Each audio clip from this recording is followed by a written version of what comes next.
நேர்மையாக போங்க. உங்கள் லைஃப் எல்லாத்துலேயும் ஒவ்வொரு ஸ்டெப்பும் கவனமாக வைங்க. ஏன்னா வாழ்க்கையை நீங்கள் பின்னாடி போய் மாற்றவே முடியாது. ஐயோ நான் தெரியாமல் தப்பு பண்ணிட்டேன், நான் போய் கரெக்ட் பண்ணுறேன்னு பின்னாடி உன் லைஃப்பில் நீ போகவே முடியாது. அப்போ திருத்த முடியாத எல்லாத்தையும் ரொம்ப கவனமாக செய்யணும். ஒவ்வொரு ஸ்டெப்பும் கவனமாக எடுத்து வைங்க. வாழ்க்கையை மறுபடியும் நீங்கள் வாழ முடியாது.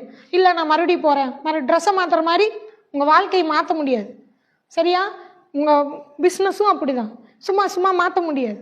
ஒவ்வொரு ஸ்டெப்பும் கவனமாக எடுத்து வைங்க.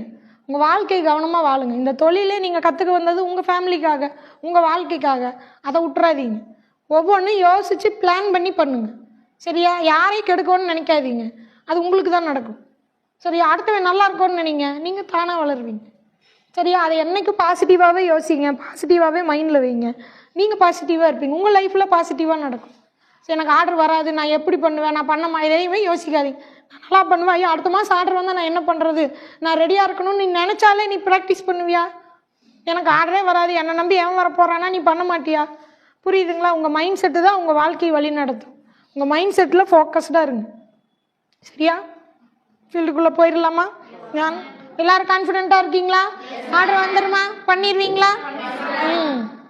டல்லானீங்கன்னா எனக்கு ஒரு ஃபோன் பண்ணுங்க.